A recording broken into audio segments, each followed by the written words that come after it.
The helicopter's rotors clawed at the night air above the hospital helipad, whipping rain into white spirals. Inside the ER, monitors beeped in uneven rhythms and every voice dropped to a hush as the radio crackled alive. "Command to ER," the pilot said, breath tight. "We're on final." "Where is she?" "No name. Just she." Nurses froze mid-step. A resident stopped typing.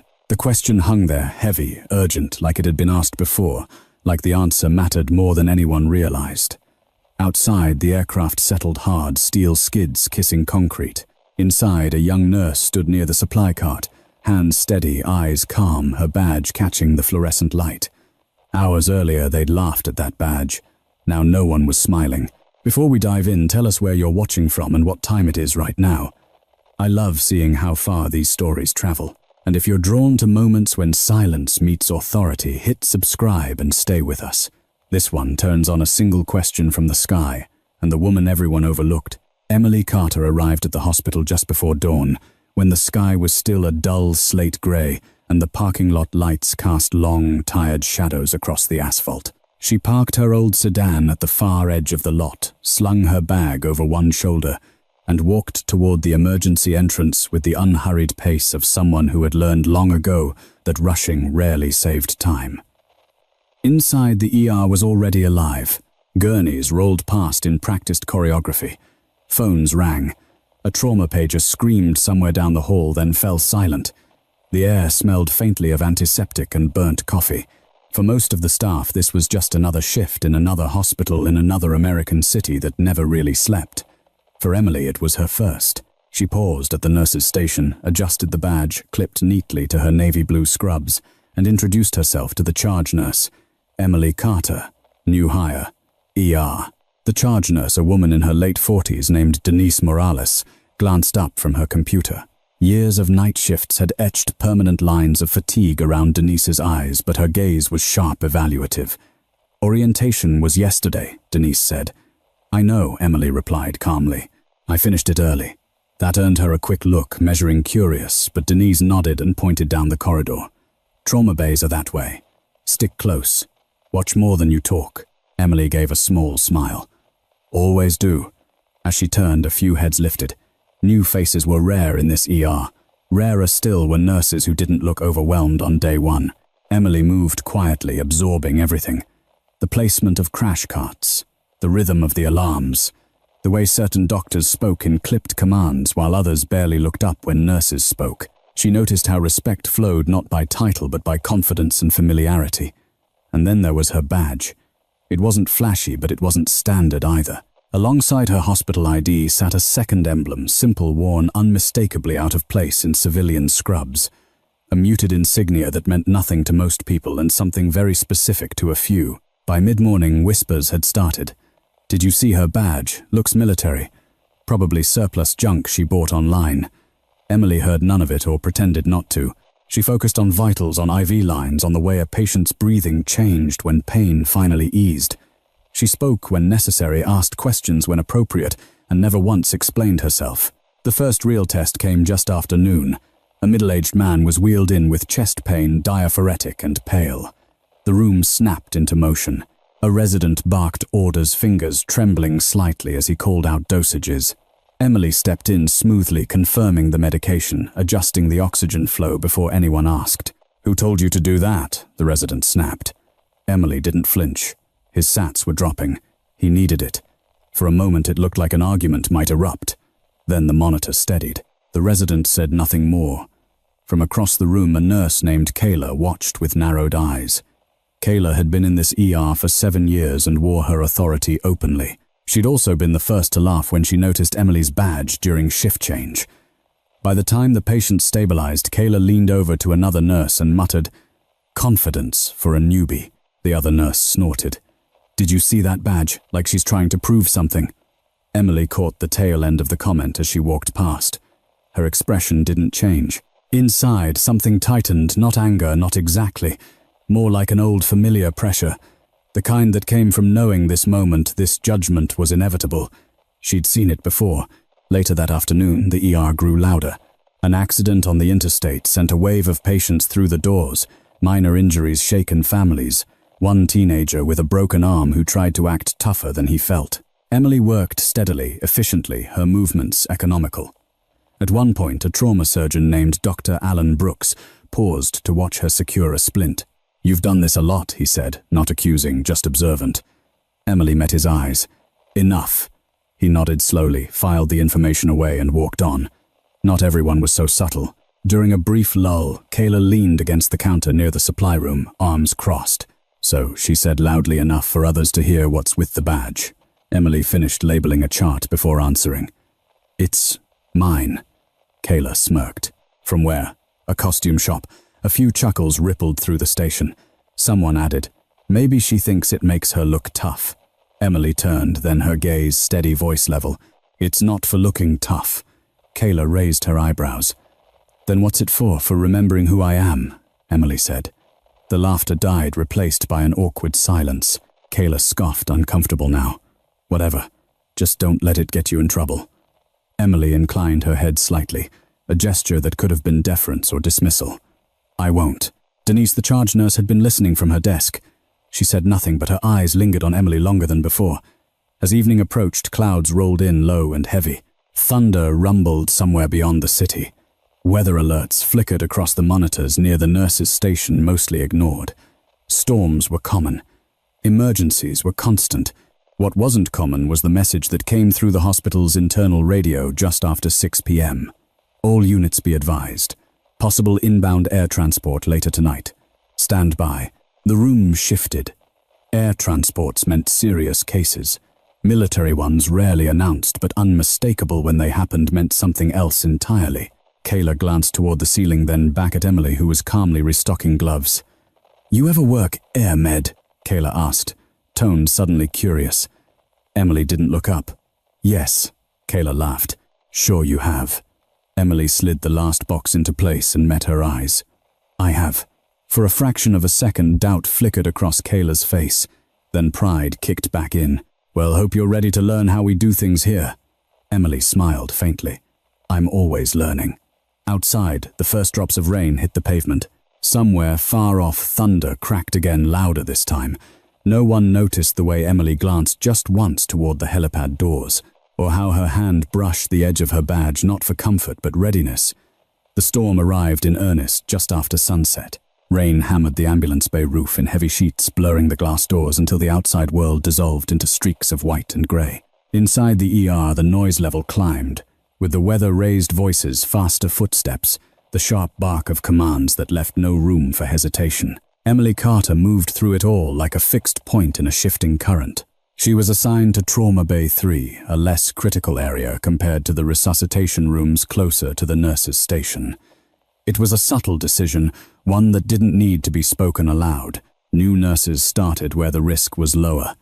Observation before trust. Emily accepted it without comment. Her first patient of the evening was an elderly woman with shortness of breath soaked from the rain and trembling with fear more than cold. Emily spoke softly as she placed the blood pressure cuff, explaining every step, even though the woman nodded as if she'd heard it all before. When the reading came back high, dangerously high, Emily didn't panic. She adjusted the bed angle, rechecked the oxygen line, and alerted the attending physician with concise clarity. "Possible fluid overload. Crackles at the bases," she said. The doctor glanced at her surprised. "Good catch."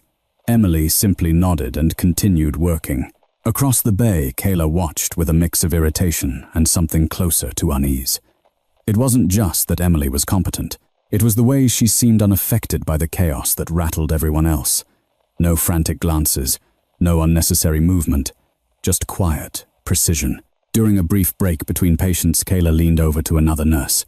"She's putting on a show." The other nurse shrugged. "Or she's just good," Kayla scoffed. Nobody's that calm their first week. Emily heard her name mentioned but didn't hear the words. She was too focused on a teenage boy being wheeled in with a deep laceration to his thigh, blood soaking through a makeshift bandage. The boy's eyes were wide, darting. "Hey," Emily said, gently meeting his gaze. "You're okay. I've got you." He swallowed hard. "It hurts." "I know," she replied. "We're going to take care of that." As she applied pressure and assessed the wound, she clocked the angle of the cut, the depth, the way the blood pulsed, not spurting but close.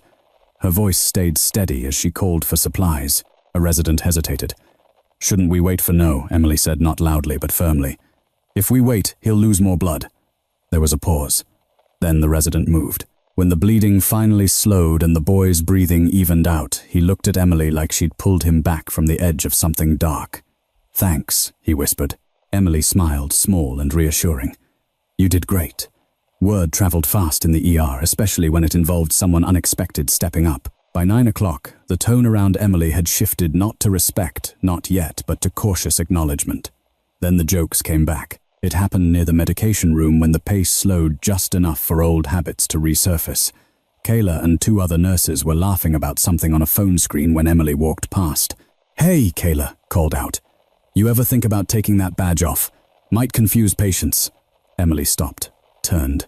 It hasn't confused anyone so far. One of the nurses smirked. Looks like you're trying to be something you're not. Emily's jaw tightened just barely. I'm exactly what I need to be. Kayla rolled her eyes. We're a hospital, not a battlefield. For the first time, something flickered behind Emily's calm exterior. Not anger, memory. She leaned in just enough that Kayla could hear her clearly over the noise. People bleed the same in both places. Kayla opened her mouth to respond, but Denise appeared at the doorway, her presence cutting the tension short. Enough, Denise said. We're busy. Kayla backed off, muttering under her breath. Emily returned to her station without another word. Denise watched her go thoughtful. At 1:01:07 p.m., the weather alert escalated. Severe thunderstorm warnings scrolled across the screens. Outside, the wind howled, rattling the building. The ER braced for what storms often brought accidents, power outages, chaos. What no one expected was the call that came through the external radio minutes later. County dispatch to Memorial ER, the voice crackled. Be advised possible inbound military air transport pending weather clearance. The room went quiet in a way that felt instinctive, like prey sensing a predator. Military transports weren't unheard of, but they were rare enough to make everyone pay attention. What kind of transport? Someone asked. Unknown at this time, dispatch replied. Stand by. Kayla straightened, suddenly alert. Military here. A resident laughed nervously. Probably just a drill. Emily said nothing.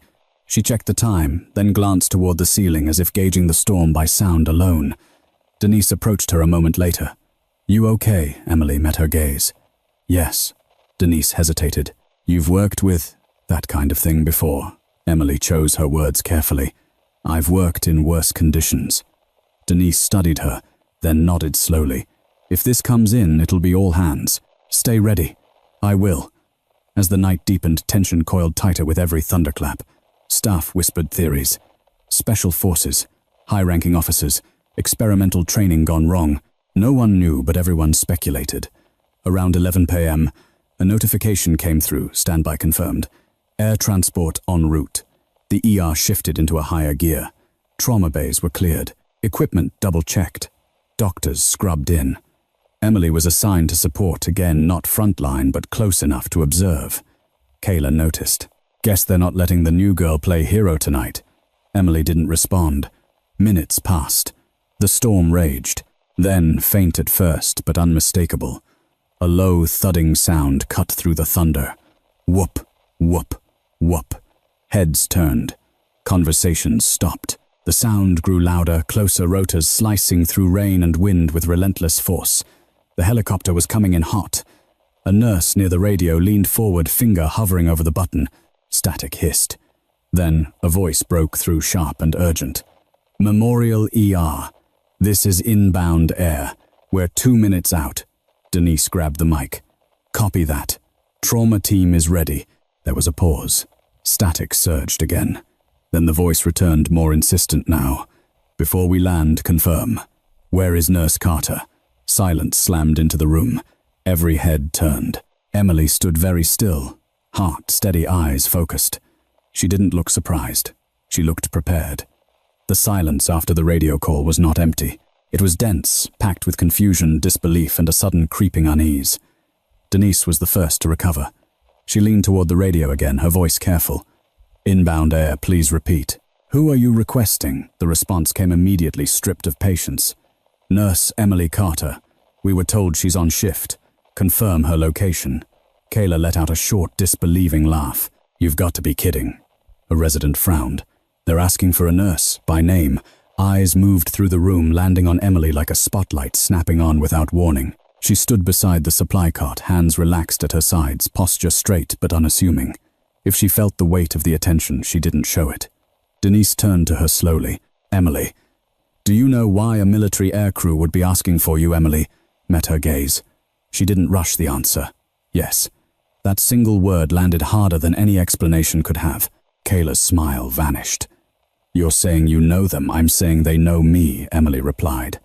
The rotors thundered louder overhead, rattling ceiling tiles, vibrating through bone and steel. Rain lashed the building with renewed fury, as if the storm itself sensed what was unfolding. Denise swallowed. "Why didn't you say anything earlier?" Emily's eyes flicked briefly to the others in the room, to the residents who had dismissed her, to the nurses who had laughed. Then back to Denise. No one asked. That answer stung more than accusation. The radio crackled again. "ER, we're on final approach. Patient is unstable. We need Carter on arrival." "Understood," Denise said, forcing steadiness into her voice. She looked at Emily. "Trauma, Bay 1. Now." Emily nodded once and moved. The reaction behind her was fractured. Some people stepped aside, instinctively clearing a path. Others stared, struggling to reconcile the quiet nurse they'd known for hours, with the urgency now attached to her name. Kayla followed, unable to help herself. "This is insane," she muttered. "You're just a nurse." Emily stopped short and turned. Up close, Kayla saw something she hadn't before, not arrogance, not defiance, but resolve worn smooth by experience. "I'm a nurse," Emily agreed. "That's never been just anything." She turned back and continued toward Trauma Bay 1. The helicopter touched down with a bone-jarring thud. The sound was deafening, even through reinforced walls. Security personnel sprinted toward the helipad doors, rain plastering their uniforms to their bodies. Inside Trauma Bay 1 transformed. Lights blazed brighter. Equipment was wheeled into position. A trauma surgeon, Dr. Brooks, among them, scrubbed in quickly, eyes sharp with focus and questions he hadn't yet voiced.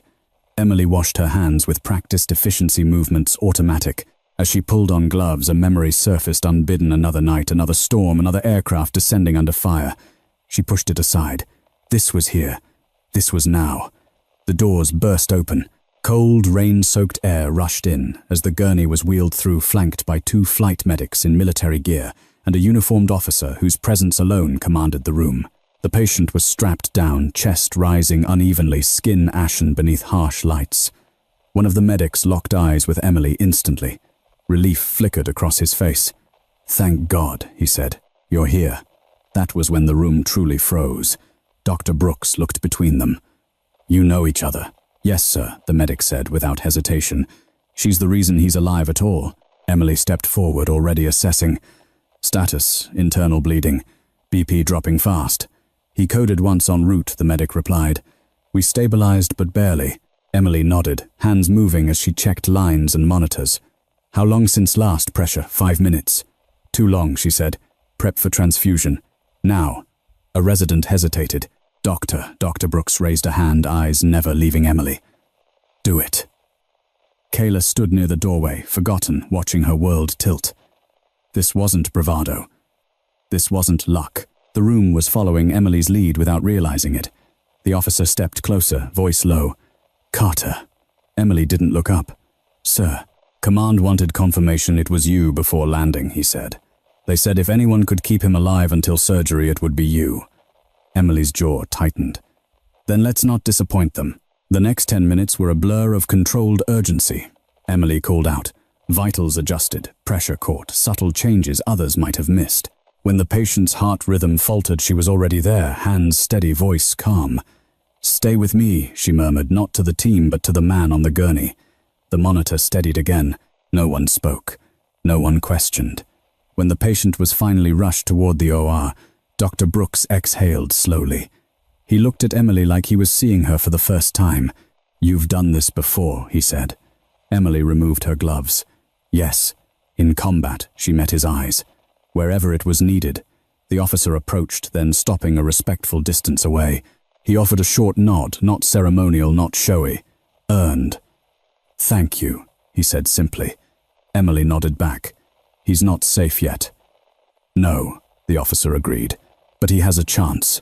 As they wheeled the patient away, the adrenaline drained from the room, leaving behind something raw and unsettled. Kayla finally found her voice. What are you? Emily turned to her, expression unreadable. I'm your co-worker. That badge isn't decoration, Emily finished. And it's not a joke. Denise stepped in, eyes bright with something like shame. Emily, why didn't you correct them? When they laughed, Emily considered the question carefully, because respect that has to be demanded isn't real, and because tonight wasn't about me. Thunder rolled again, distant now. The storm was moving on, but inside the ER nothing felt settled. Not anymore. Kayla looked down at the floor, words failing her. Emily glanced toward the OR doors, listening to the fading echo of hurried footsteps. Her hands trembled just slightly now that no one was watching. She took a slow breath and clipped her badge back into place. Outside, the helicopter's rotors began to slow. Inside, the questions were only beginning. The helicopter lifted off just after midnight, its rotors fading into the distance as the storm loosened its grip on the city. In the ER, the adrenaline lingered like static in the air. Everyone felt it. No one quite knew what to do with it. Emily Carter rinsed her hands at the sink, staring at the clear water as it spiraled down the drain. Her reflection looked the same as it had that morning, navy scrubs hair pulled back tight, badge clipped neatly at her chest. Only her eyes were different now, more distant, more guarded. Behind her, the ER buzzed with hushed conversations. Did you see how they listened to her? That medic knew her. That officer, did you catch his rank? Speculation spread faster than facts ever did. Denise approached quietly. Emily, can we talk? Emily turned, nodding once. Of course. They stepped into a small consultation room off the main corridor. The door closed, muting the noise outside. Denise crossed her arms, not defensively, but like someone bracing for an uncomfortable truth. I need to understand something. For staffing, for the hospital. Emily waited. That badge, Denise continued. It's not standard, and now I have administration asking questions. Emily's lips pressed together briefly. I understand. So tell me, Denise said. What exactly is your background? Emily chose precision over poetry. I served as a combat medical specialist attached to air crews. Evacuation, trauma, stabilization, high-risk environments. Denise exhaled slowly. And you didn't think that was relevant? It wasn't on my resume because it wasn't required, Emily said evenly. I'm licensed, certified. I passed your orientation. Denise nodded. You did. And tonight, she hesitated. You saved a life. Emily didn't respond. Praise made her uneasy. It always had. Denise opened the door. Go get some water. Take 5. Emily stepped back into the ER and straight into resistance. Kayla stood near the nurse's station, arms crossed tight across her chest. Her face was pale, eyes sharp with something that wasn't quite anger anymore. So that's it, Kayla said. You just stroll in with a secret resume and make the rest of us look like idiots. Emily stopped. That wasn't my intention. Kayla laughed brittle. Funny, because that's exactly what happened. Several nurses slowed their work, the tension pulling attention like gravity. A resident glanced over, then looked away. Emily kept her voice level. No one asked me to explain myself. Kayla took a step closer. You let us think you were pretending. You let us laugh. Emily met her gaze. You chose to laugh. That landed hard. Kayla flushed. You don't get to play the victim now. I'm not, Emily said quietly. I'm just not playing anything. Kayla shook her head. This badge, she pointed. It changes things. It creates confusion. Power imbalance. Emily tilted her head slightly. Only if you think it gives me power over you. It does, Kayla snapped. Everyone listens to you now. Emily glanced around. People were watching openly now, no more pretending. They listened because a patient was dying. Kayla's voice dropped. Administration is going to hear about this. Emily nodded. That's fine. The words deflated Kayla's momentum. You don't care. I care about patients, Emily said. Everything else is noise. Kayla stared at her, searching for arrogance, for triumph, and finding none. It unsettled her more than defiance ever could. An hour later, Emily was called upstairs. The administrative conference room was brightly lit, sterile in a way the ER never was. 3 people sat at the table, a hospital administrator in a tailored suit, the director of nursing, and a legal liaison whose presence signaled seriousness. Denise sat off to the side, expression tight. Emily Carter, the administrator, began folding his hands. We need to address a concern raised tonight. Emily sat posture straight. I'm listening. There are questions regarding the badge you wear, the director of nursing said. Its legitimacy, its appropriateness. Emily unclipped it and set it gently on the table. It's legitimate, and I wear it because it's part of my credentials. The legal liaison leaned forward. Those credentials aren't disclosed in your hospital file. They're not required for my position, Emily replied. The administrator exchanged a glance with the others. Nevertheless, it creates a perception issue. Emily considered that. With respect, sir, perception nearly killed a man tonight. Silence followed, thick, uncomfortable. The director of nursing cleared her throat. Some staff feel intimidated, undermined. Emily's eyes flicked briefly to Denise, then back. That was never my goal. Intent aside, the administrator said we have to consider team cohesion. Emily nodded. I agree. Then perhaps he continued carefully, it would be best if you refrained from wearing the badge during standard shifts. Emily's fingers curled slightly on her knee. Not in anger, something deeper. That badge, she said, evenly represents training that saves lives in extreme circumstances. Circumstances you benefited from tonight. The legal liaison interjected, we're not questioning your competence, but you are questioning my right to be seen as who I am, Emily replied. Another silence. Denise spoke up, then voice firm. With all due respect, that badge didn't disrupt the team. Our behavior did. The administrator looked surprised. Excuse me, she was mocked, Denise said. Dismissed. I allowed it, and when the moment came, she delivered anyway. Emily turned to Denise, startled. Denise met her gaze, something resolute there. If we discipline competence because it makes others uncomfortable, we're in the wrong business. The administrator leaned back, rubbing his temple. This hospital isn't a military base, Emily spoke softly. Neither was the village where I learned how to stop bleeding with one hand in the dark. The room stilled. Finally, the administrator nodded. We'll review this. For now, you're cleared to finish your shift. Emily rose. She clipped the badge back onto her scrubs, not defiantly, but deliberately. As she left, the director of nursing called after her. Miss Carter. Emily turned. You should know, the woman said. The officer from tonight requested to file a commendation. Emily blinked once. For me, for the hospital, the director replied. But he mentioned you by name. Emily nodded, absorbing it quietly. Back in the ER, the energy had shifted again. Conversation stopped when she passed, not with laughter now, but with uncertainty. Kayla stood by the lockers staring at her phone. She looked up as Emily approached. I filed the complaint, Kayla said, voice low. About the badge. Emily nodded. I know, Kayla swallowed. I didn't think it would go like this. Emily paused. Like what Kayla gestured vaguely. Like you'd be right. Emily considered her for a long moment. Being right isn't the point. Kayla frowned. Then what is Emily glanced toward the trauma bays where another patient was being wheeled in, being ready. The overhead lights hummed. Somewhere a monitor beeped steadily. Outside, the storm had passed completely. Inside, the ER stood at a crossroads between old hierarchies and hard-earned respect, and Emily Carter returned to work knowing full well that the hardest part of the night still lay ahead. By 2:00 a.m., the ER had settled into a deceptive calm. The storm was gone, leaving the city washed clean and quiet, but the hospital never truly slept. Fluorescent lights hummed overhead. The scent of antiseptic clung to every surface. Stretchers lined the walls, each holding a story that had unraveled too fast outside these doors. Emily Carter checked her watch, then the monitors. Her shift still had hours to go. She felt the weight of the night now, not physical exhaustion, but something heavier. Exposure. Once, anonymity had been her armor. Tonight it had been stripped away. She moved to the medication room to restock, grateful for the brief solitude. Her hands worked automatically, muscle memory guiding each motion. In the quiet fragments of sound drifted in murmured conversations, a distant laugh that cut off too quickly the squeak of a gurney wheel.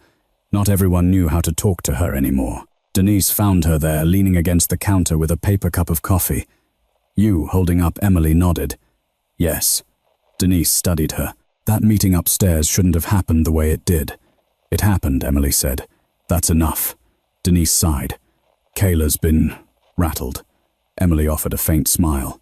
So have I. Denise hesitated.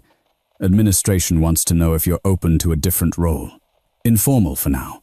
Emily looked up. What kind of role? Advisory. High acuity response. When things go sideways.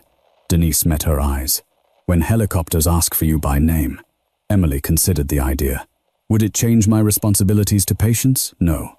Then I'm open to it. Denise nodded, relieved. Good. Because I have a feeling tonight isn't finished with us yet. As if summoned by the words the overhead announcement cut in. Trauma alert. ETA, 10 minutes. Motor vehicle collision. Multiple victims. The ER snapped back to life. Emily moved with the team toward the trauma bays, pulling on fresh gloves. This time, no one redirected her. No one questioned her place. She took position near the head of the bed, recognized if not yet understood.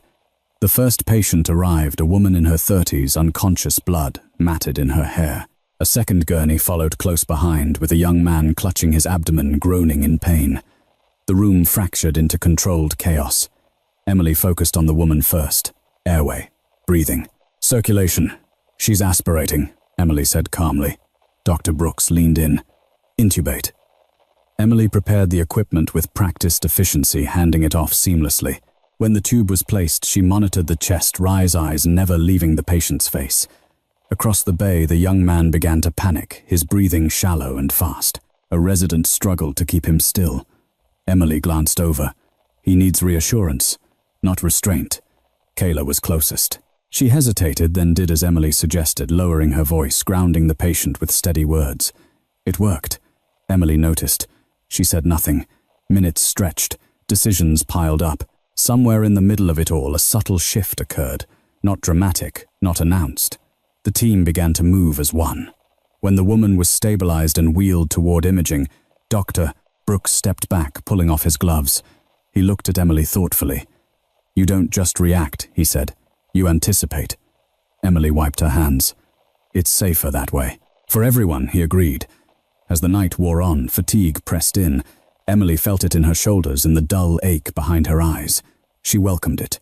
Exhaustion was familiar, manageable. What unsettled her was the attention. A resident asked where she'd trained. Another nurse asked how she stayed so calm. Each question chipped away at the distance she'd carefully maintained. During a lull near 4A, Kayla approached her again. Can I ask you something? Kayla said, voice subdued. Emily nodded. Yes. Why this hospital? Kayla asked. With your background, you could be anywhere. Emily thought of the answer she usually gave, the safe one. Then she chose the truth. Because I wanted to help without being saluted, she said. Because I wanted my work to matter without my past speaking for me. Kayla swallowed. And the badge, Emily glanced down at it. It reminds me what I survived, and what I owe. Kayla nodded slowly. I shouldn't have laughed. Emily met her eyes. No, you shouldn't have. The honesty stung, but it was clean. At 4:37 a.m., the radio crackled again. Not external, internal. Security to ER, the voice said. We have an issue at the helipad. Denise stiffened.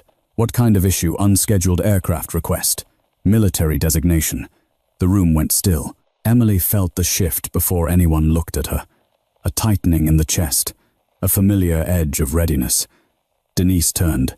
Emily was already moving. I'll come. They reached the helipad access doors as dawn began to thin the darkness. Security stood aside as Emily approached the radio console. The voice on the other end was different this time, older, steadier, carrying authority without urgency.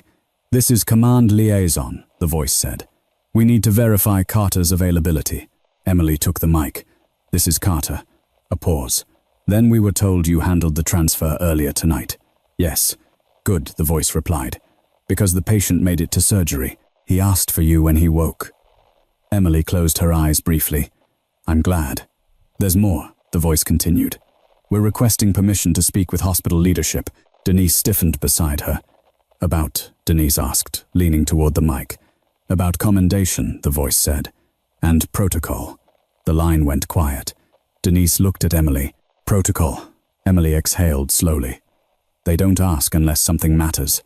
Minutes later, the hospital director was on his way down from his office tie, hastily loosened. Word spread quickly, too quickly. By the time he arrived, half the ER staff was pretending not to watch. The director shook hands with Denise, then turned to Emily. Miss Carter. Emily nodded.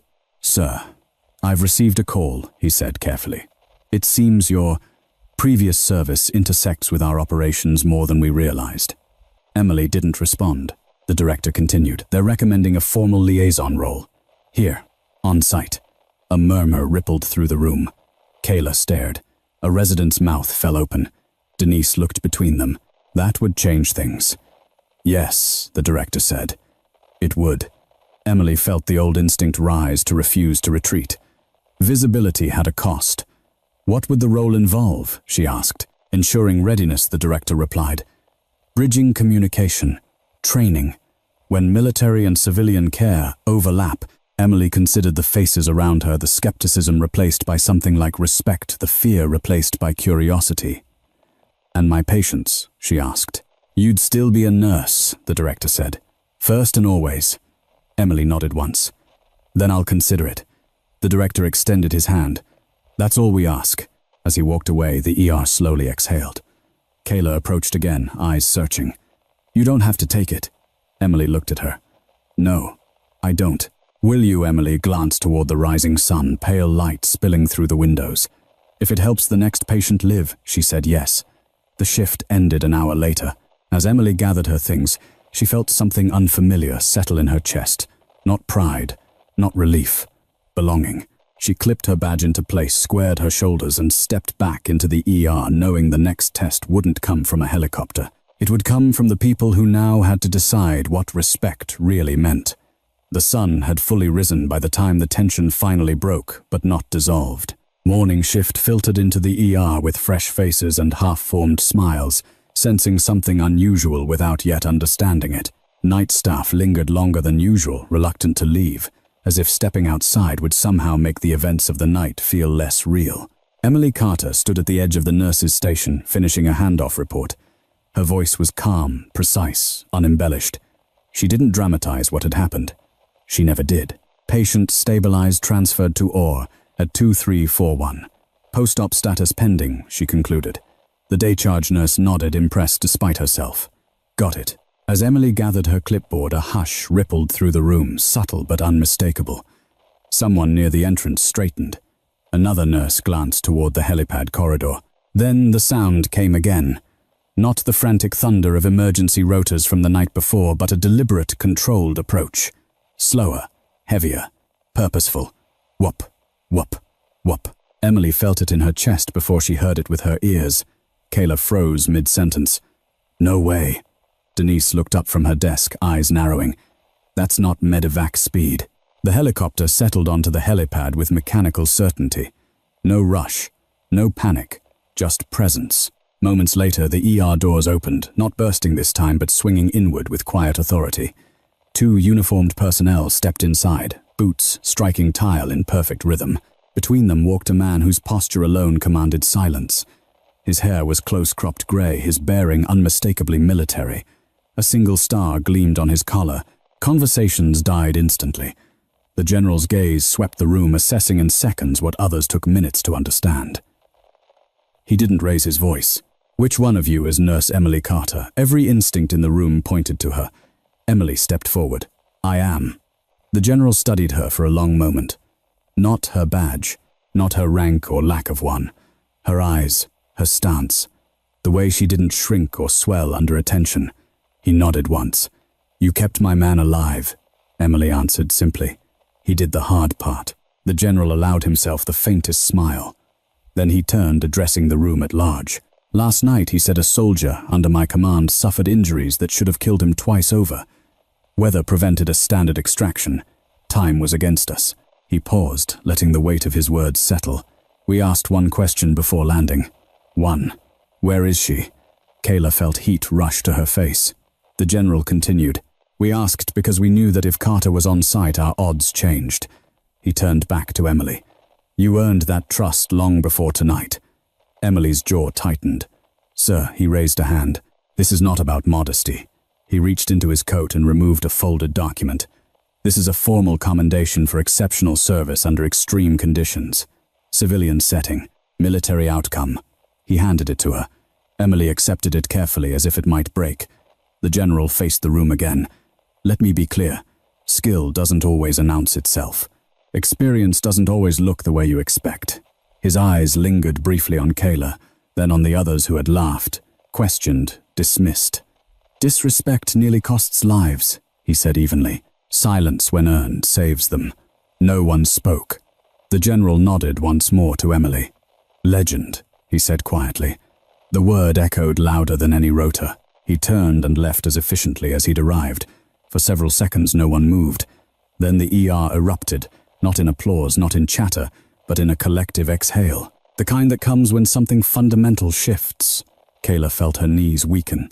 She gripped the counter, staring at Emily as if seeing her for the first time and realizing how blind she'd been. Denise approached slowly. Emily. That was unnecessary, Emily said softly. Denise shook her head. No, it was overdue.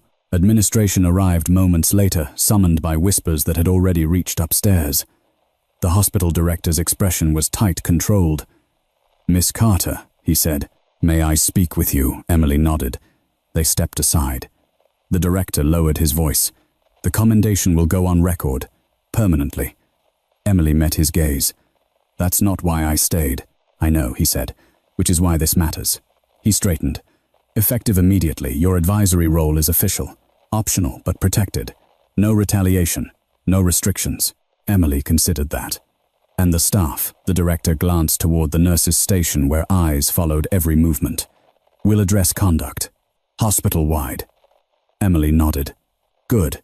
Kayla approached, then hesitant. Emily turned. Kayla's voice wavered. I was wrong. About everything. Emily waited. I thought the badge was arrogance, Kayla said. I thought you were trying to stand above us. Emily shook her head. I was trying to stand ready. Kayla swallowed hard. I don't deserve forgiveness. Emily considered her for a long moment. Then she spoke not unkindly, not gently. Forgiveness isn't the lesson, she said. Accountability is. Kayla nodded, tears burning. I'll do better. I believe you, Emily said. And she meant it. As the morning settled into routine, the ER slowly returned to its rhythm. Patients came and went. Charts were updated. Life continued. But something had changed. Respect no longer waited for permission. Emily finished her shift in silence, declining congratulations, avoiding attention. As she changed out of her scrubs, she paused, fingers brushing the badge one last time before unclipping it. She didn't smile. She didn't need to. Outside, the city moved on, unaware of the quiet line that had been crossed inside its hospital, between judgment and understanding, between laughter and consequence. And Emily Carter walked into the daylight, knowing that the next time someone asked, "Where is she?" the answer would no longer surprise anyone. By mid-morning, the ER had returned to its familiar rhythm, but beneath the surface the atmosphere was irrevocably altered. The general was gone. The helicopter had vanished into the pale blue sky, yet his words lingered hanging in the air like an aftershock that refused to fade. Emily Carter finished charting in silence, aware of the glances that followed her movements. They were different now. Not mocking, not dismissive, careful, measuring, as if everyone were recalibrating how close to stand. She didn't look up.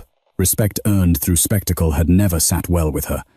Denise gathered the staff for a brief huddle near the nurses' station. Her voice was steady, but her eyes were sharp. Before we move on, Denise said, there's something that needs to be addressed. The chatter died instantly. What happened last night wasn't just extraordinary medical care, she continued.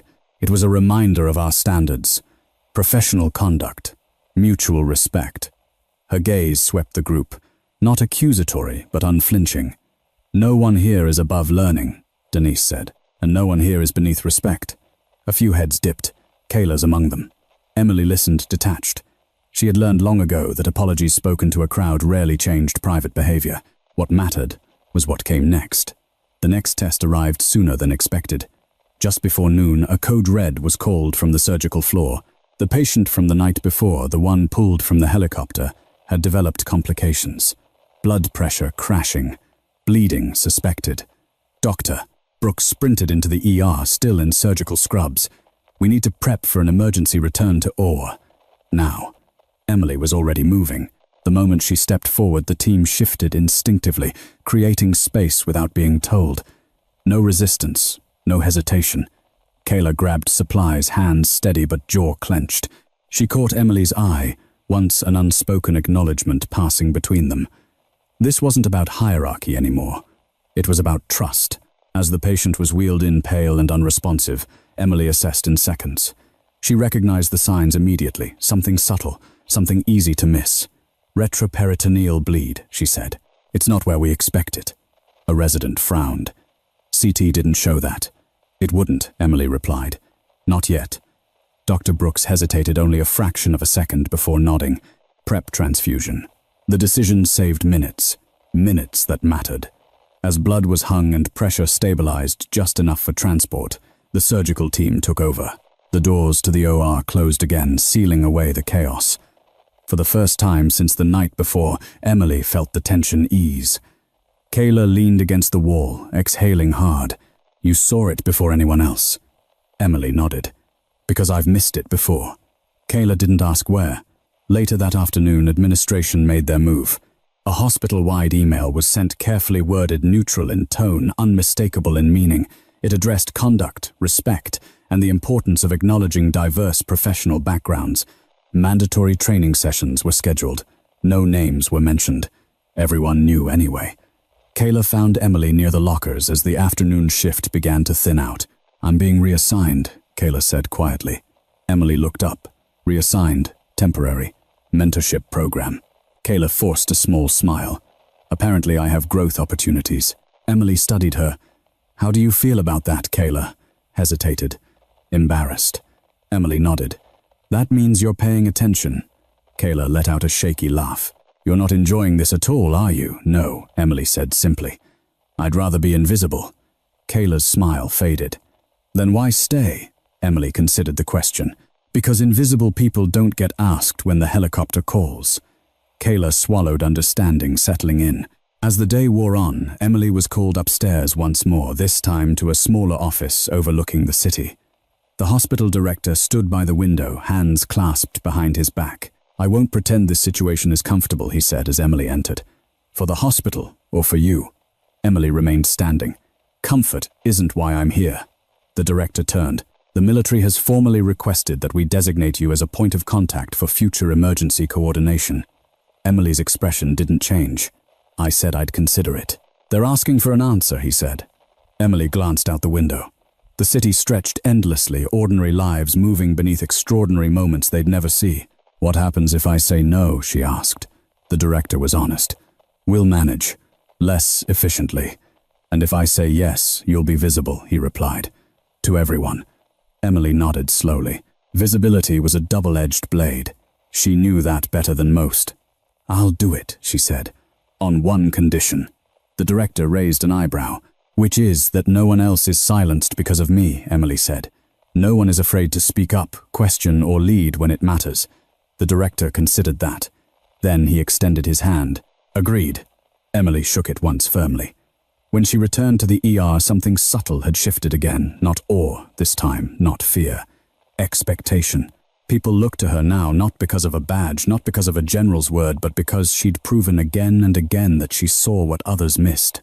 As her shift finally ended, Emily changed clothes slowly, feeling the exhaustion seep into her bones. She clipped the badge into her bag instead of onto her scrubs. Outside, the hospital hummed with the quiet chaos of another day beginning. Emily stepped into the sunlight, shoulders squared, mind already moving forward. She knew the storm wasn't truly over, because the hardest battles were never fought under helicopters or in trauma bays. They were fought in everyday moments when laughter cut deeper than knives, when silence felt safer than truth. And Emily Carter had chosen once again not to be silent. The day after the general's visit did not feel like a victory parade. It felt like an audit. Policies were reviewed. Supervisors hovered. Conversations softened, then stalled, as if everyone were afraid of saying the wrong thing in the wrong way. Respect newly minted hadn't yet learned how to breathe. Emily Carter noticed everything and commented on nothing. She arrived early for her next shift, slipping into scrubs before the ER filled with voices. She clipped her badge on out of habit, then paused. After a beat, she unclipped it and slid it into her pocket. Today wasn't about symbols. Today was about systems. Denise found her checking inventory. You don't have to do that. Emily didn't look up. I know. Denise hesitated. People are watching. Emily nodded. They always were. By mid-morning, the ER was stretched thin. A multi-car pile-up on the interstate sent a wave of patients through the doors. The usual choreography kicked in, stretchers, triage orders shouted and repeated. Then, something went wrong. A trauma pager blared again, same tone, different urgency. A patient from the pile-up, a man in his late 40s, began crashing and imaging. Blood pressure tanking. Uncontrolled bleed suspected. They rushed him back into Trauma Bay 2. Emily was at the bedside before anyone called her name. "Pressure's not responding," a resident said, voice tight. Emily scanned the patient's skin tone, pupils, the angle of his abdomen beneath the sheet. She noticed what the others didn't, a subtle asymmetry, a tension that didn't match the visible injuries. "This isn't from the crash," she said. "This is secondary. He had a condition before the impact." Dr. Brooks frowned. "What kind abdominal aneurysm?" Emily replied. "Ruptured on impact." Silence. Then movement. "Call, vascular," Dr. Brooks ordered. "Now." The resident hesitated. "CT didn't. CT doesn't matter," Emily said calmly. "He's bleeding out." The decision shaved minutes off the response. When vascular surgery arrived, they confirmed it. The patient was rushed to the OR with a fighting chance. As the doors closed, Dr. Brooks exhaled hard. That call saved him. Emily leaned against the wall, steadying herself. It gave him time. The word spread through the ER quickly, not as rumor but as fact. Another life redirected by quiet certainty. Kayla watched from across the bay, a knot tightening in her chest. She remembered her own laughter, the way she'd rolled her eyes at a badge. The arrogance of assuming experience had a single face. Later, as the pace slowed, Kayla approached Emily with something folded in her hand. "It's my transfer paperwork," Kayla said. "Mentorship rotation starts tomorrow." Emily nodded. "You'll be good at it." Kayla shook her head. "I wasn't good to you." Emily met her gaze. "Then be better to the next person," Kayla swallowed. "I will." That afternoon, hospital leadership convened a mandatory staff meeting. The room was full, standing room only. The director stood at the front, flanked by Denise and the director of nursing. "This isn't about one person," the director began. "It's about culture." He spoke of accountability, of respect, of the danger of assumptions in high-stakes environments. He announced new protocols for interdisciplinary decision-making, clearer channels, shared authority when minutes mattered. Then he did something unexpected. He gestured to Emily. "Miss Carter has agreed to serve as an on-site liaison for high-acuity coordination," he said. "She will advise when military or external emergency protocols intersect with civilian care." A murmur rippled through the room. Emily stepped forward only when invited. She didn't smile. She didn't pose. "I didn't come here to change anyone," she said evenly. "I came here to do my job." She paused, letting the silence do the work. "If you hear something different from me than what you expect, listen," she continued. "Not because of my background, because the patient deserves every voice in the room." She nodded once and stepped back. The meeting ended without applause. That night, as Emily prepared to leave, her phone buzzed. "An unknown number," she answered.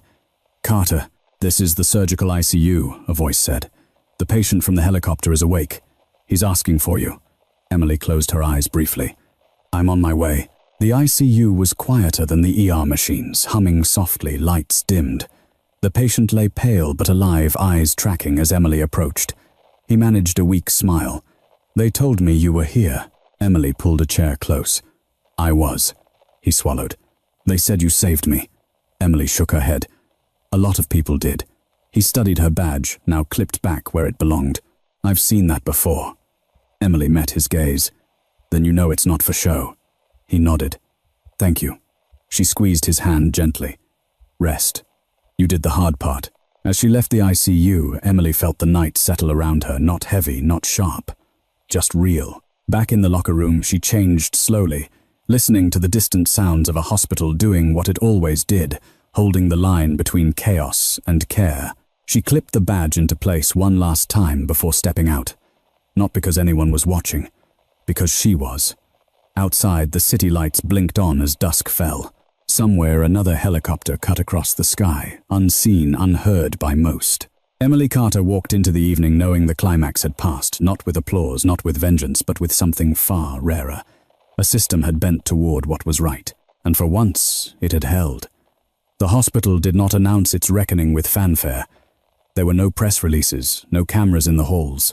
Accountability arrived the way it usually did in meetings, in emails marked mandatory, in quiet conversations behind closed doors. Emily Carter felt it before she saw it.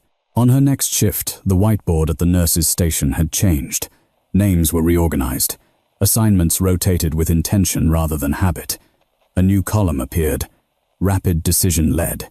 Denise wrote Emily's name there in careful block letters, then paused as if considering the weight of ink. Emily noticed. She said nothing. Morning rounds were different now. When Emily spoke, people listened without glancing toward a supervisor for permission. When she disagreed, it wasn't taken as a challenge, but as information. The shift was subtle, and unmistakable respect settling into routine. Not everyone welcomed it. A senior resident named Paul Whitman cornered Denise near the break room. "We're changing protocols because of one nurse," Denise's reply was even. "We're changing protocols because patients almost died." Paul scoffed. "This place is turning into a command post." Denise met his eyes. "No, it's turning into a team." Word traveled. By midday, administration had begun individual meetings, short, clinical, unmistakably corrective. Conduct was reviewed. Complaints were addressed. A pattern emerged. Laughter documented dismissals, recorded warnings issued. Kayla sat through hers with a tight throat and burning ears. She signed the form, acknowledging her behavior without argument. When it was over, she sat in her car for 10 minutes before driving home, staring at her hands on the steering wheel and thinking of the patient whose life had hung on minutes she'd almost wasted on a joke. Inside the ER, Emily, led by absence rather than presence. She didn't hover. She didn't claim authority. She filled gaps, anticipated needs, and stepped back when others stepped up. It forced the team to do something unfamiliar, think for themselves while trusting each other. The first real test of that change came late afternoon. A homeless man was brought in by police, unresponsive, hypothermic clothes soaked through. His chart was thin, his history non-existent. A nurse muttered, probably intoxicated under her breath. Emily heard it. She knelt at the bedside, checked pupils, assessed breathing. "Core temps dangerously low," she said. "We need active rewarming." A resident hesitated. "He doesn't fit the criteria." Emily looked up. "He fits the criteria of being alive." The resident flushed. "I know what you meant," Emily said gently, "and I'm asking you to look again." They did. The man's vitals stabilized after rewarming. Later, toxicology came back negative. When he woke, confused but alive, no one joked. The director of nursing observed the case quietly, clipboard tucked under her arm. She watched how Emily deferred credit, how she thanked the resident who had hesitated, how she praised the nurse who had rechecked a reading instead of assuming. That evening, Denise pulled Emily aside. "They want to formalize your training role." Emily shook her head. "I agreed to advise, not teach." Denise smiled faintly. "Sometimes teaching looks like example." Emily considered that. "Only if people are willing to see it." "They are," Denise said. "Even the ones who don't like it." Later, Emily was summoned upstairs again, this time to a smaller room with no windows and no ceremony. The director sat alone, sleeves rolled up, tie loosened. "We've concluded our review," he said. "There will be consequences." Emily nodded. "I expected that. Some staff will be reassigned," he continued. "Some will receive formal warnings. No one is being terminated." Emily met his gaze. "That's appropriate." He studied her. "You're not interested in retribution." "No," Emily said. "I'm interested in safety." The director nodded slowly. "Then we're aligned." He slid a document across the table. "This outlines your liaison role. Scope, protections, expectations." Emily scanned it carefully. "This clause, it ensures your recommendations are documented and reviewed," he said, "so no one can ignore them quietly." Emily looked up. "Good." As she stood to leave, the director added, "You changed something here." Emily paused. "The system changed itself. I just didn't get out of the way." Downstairs, the ER exhaled into evening. Kayla returned for her next shift, early sleeves rolled, hair pulled back tighter than usual. She approached Emily near the medication room. "I wanted to say something," Kayla said. Emily nodded. "Go ahead." "I'm starting mentorship tomorrow," Kayla said. "They paired me with someone new." Emily waited. "I won't laugh," Kayla said. "Not ever." Emily met her eyes. "Good, because the next life might not give you another chance." Kayla swallowed. Thank you for not humiliating me. Emily's expression softened just a fraction. You did that yourself. You also fixed it. That night, as Emily walked through the ER, she noticed small changes. A resident asking a nurse's opinion without irony. A nurse questioning an order without fear. A joke that stopped halfway, reconsidered. It wasn't perfect. It was better. Near the end of her shift, the radio crackled, not with urgency, not with authority. Just information. No inbound air tonight, dispatch said. Clear skies. Emily smiled faintly at that. As she clocked out, she clipped her badge into place, then hesitated. She unclipped it and set it carefully in her locker. Tomorrow she would wear it again. Tonight she didn't need to. Outside the air was cool and still. The hospital lights glowed behind her, steady and unremarkable to anyone passing by. Emily Carter walked into the night knowing justice hadn't arrived in a single word or a single visit. It had arrived in 1,000 quiet corrections. And it was holding. The hospital learned its new rhythm slowly. Not in declarations or policies, but in the pauses between words, in the way people looked at one another before speaking, in the questions that were finally asked instead of swallowed. Emily Carter felt those changes most acutely during the quiet hours. On her next overnight shift, the ER hummed at half volume. Fewer sirens, fewer stretchers. The kind of night where mistakes crept in not from chaos but from complacency. Emily checked assignments and took her place without ceremony. She wasn't listed as rapid decision lead tonight. Denise had rotated the role deliberately. Trust had to circulate or it would calcify into hierarchy again. A new nurse named Hannah stood near the medication cart, hands clasped, tight eyes darting. Fresh out of orientation, first real night shift. Emily noticed the familiar signs immediately, fear masked as silence. She walked over. You okay? Hannah startled. Yes. Yes, ma'am. Emily winced. Just Emily. Hannah nodded too fast. Sorry. Emily lowered her voice. What's your concern? Hannah hesitated.